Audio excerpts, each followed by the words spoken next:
Pakistan piece party के कारवाने जमहूरियत में धमाकों के नतीजे में मौत की वादी का रुख करने वालों की तादाद 140 से तजावज़ कर गई है। धमाकों में 500 से ज़ायद अफराद ज़ख्मी हुए थे।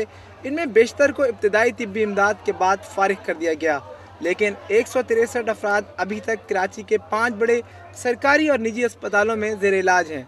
इनमें से ऐसे ज़ख्मियों की भी बड़ी तादाद है जो निहायत हौसले से ज़िंदगी की जंग लड़ रहे हैं। आईसीयू के अंदर तकरीबन 3 पेशेंट ऐसे हैं जो बिल्कुल कोमा के अंदर हैं ना। इसके अलावा 2 पेशेंट ऐसे हैं हमारे पास जिनकी हमने एम्पुटेशन की है। इसके अलावा ज़्यादातर जो हमारे पास केसेस हैं वो आर्थोपेडिक के और न्यूरो सर्जरी के हैं, स्पेशली ईएनटी के भी हैं, क्योंकि जब ब्लास्ट हुआ तो एयर परफोरेशन हो गई उनको। तो आर्थोपेडिक के ज़्यादा हैं क्योंकि मल्टीपल इंजरी हुई हैं, उनकी बोन फ्रैक्चर है ज़्यादा। दहशतगर्द धमाकों को ज़्यादा से ज़्यादा मौलिक बनाने के लिए हर हरबा इस्तेमाल करते हैं। इसकी हौलनाकी का अंदाज़ा ज़ख्मियों की हालत देख कर बखूबी किया जा सकता है। कोई सर में छर्रे लगने से मफलूज हुआ तो कोई हाथ से महरूम हो गया, किसी की टांग नहीं रही तो कोई आंखों की रोशनी से हाथ धो बैठा। गोया मरने वाले जान से गए और ज़ख्मी जिंदा दरगोर हो गए और उनकी ज़िंदगी मौत से ज़्यादा अजियतनाक नज़र आने लगी। इनमें से बहुत से अफराद अपने अहले खाना के वाहिद कफ़ील थे। अब घर वालों पर ना सिर्फ उनकी कफ़ालत की जिम्मेदारी आन पड़ी है, बल्कि इलाज मालजा और मुस्तकिल देखभाल भी लाजिम हो गई है।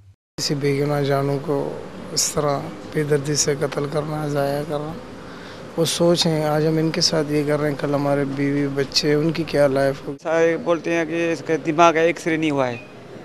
डॉक्टर बोलता है ज़रूरत पड़ेगी तो करेंगे। भाई ज़रूरत तो है मेरे को, फिर देंगे कुर्बानी दोबारा, जब तक जान है कुर्बानी देंगे। जख्मियों की बड़ी तादाद इलाज के लिए जिना अस्पताल को तरजीह देती है, शायद इसलिए कि यहाँ तिब्बी व नीम तिब्बी अमले के अलावा सियासी कारकुनान की तवज्जो भी दीगर अस्पतालों से ज़्यादा है।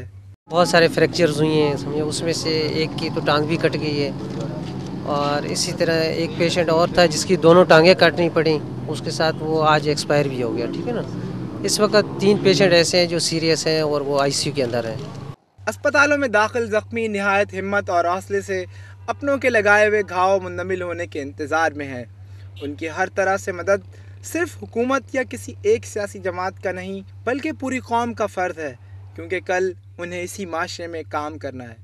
बम धमाकों में ज़ख्मी होने वाले इन अफराद के हौसले तो जवान हैं, ताहम बदखाओं की जानिब से मिलने वाली ज़िंदगी भर की माजूरी से जंग लड़ने के लिए इससे कहीं ज़्यादा बुलंद हौसले और हिम्मत की ज़रूरत होगी। शाहाब सलमान, आज न्यूज़, कराची।